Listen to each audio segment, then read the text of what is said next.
Today we're going to be mixing ice resin and using resin molds.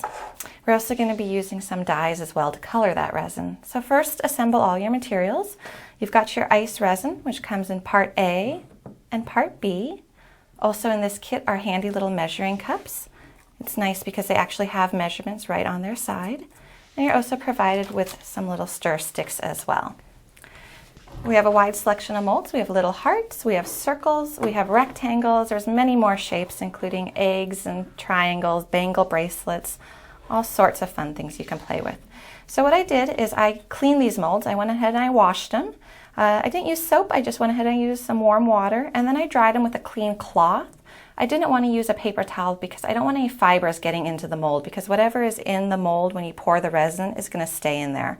So you want to make sure that they're dust-free and properly cleaned. I also went ahead and I sprayed them with mold release. This is something we sell here at Holika as well. And that's just going to help your resin to come out of the mold once it's fully cured. Just a couple squirts in each mold, holding the mold release about 10 inches away.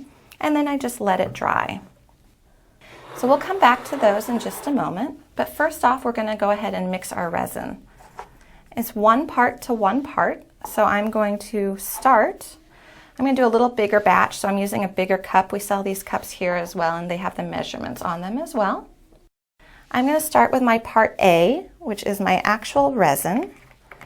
And I think for today's projects I want about a total of 3 ounces, so I'm going to do 1.5 ounces of part A. And just pour it really slow.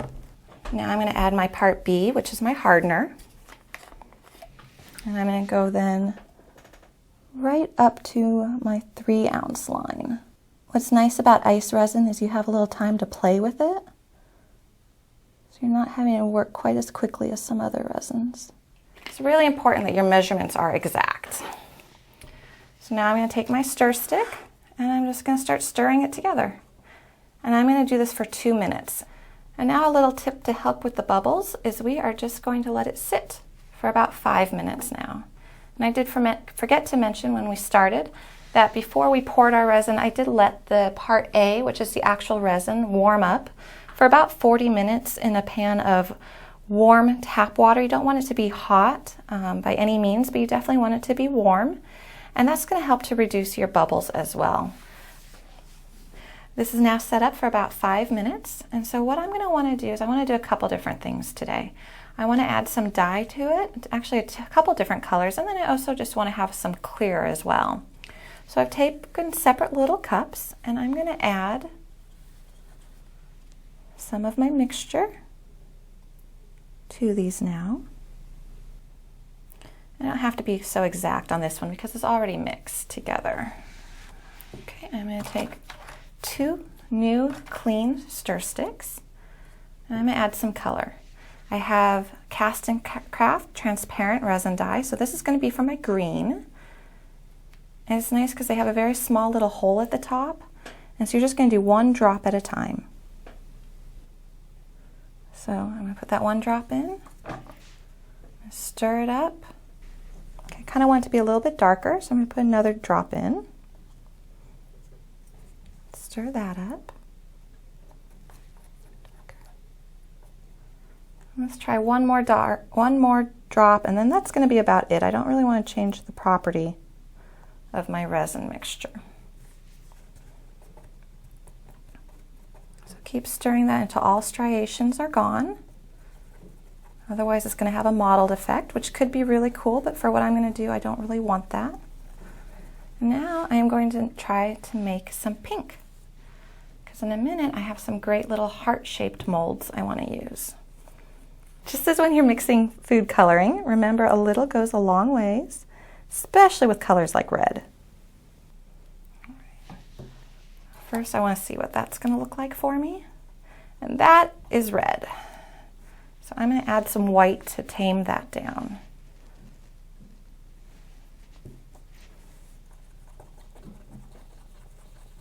Maybe 1 more little drop of white.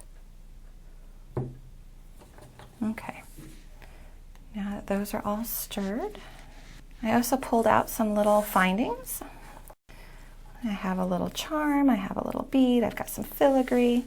I'm going to put those into my molds as soon as I pour them. So here are my various shaped molds. I want to do a couple that are just clear. So I'm going to very, very carefully pour just a little bit in.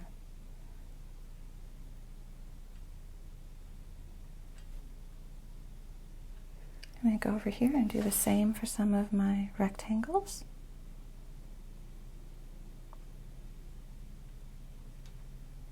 It's going to spread out for you on its own.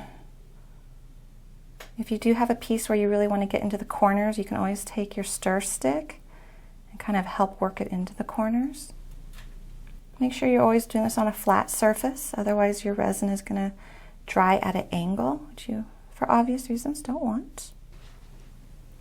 Now remember how your resin pieces are going to pop out of the mold, so what the underside is actually going to be the top. So instead of putting the flower down like this, I'm going to turn it upside down.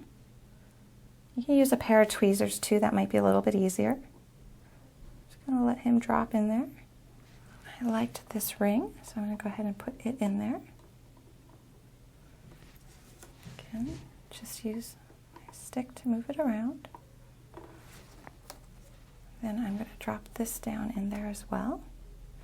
Kind of ended up falling in there a little bit, but I can just move it around with my stick and let it to go down there. And now I am going to wait for these to dry for approximately 24 hours before I attempt my next layer on them.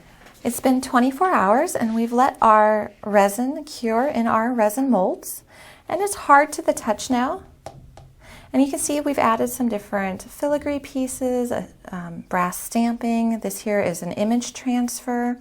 I actually used stamps on this one. Just a whole lot of different experimentation here. Just did anything you want to put into the resin you can. And now I'm going to pour another layer of resin over the top of this hardened layer. I'm using the same ice resin that I used before. I'm just slowly filling my molds. Now if I wanted to do a third layer on any of these, I would not fill the mold to the top. It's been 3 days and we have our resin, which is now fully cured within our molds. And so now we need to remove the objects from the molds. We do this by just turning the mold over, taking our fingers, gently pressing at the mold, and popping out our pieces. And there you have a finished piece.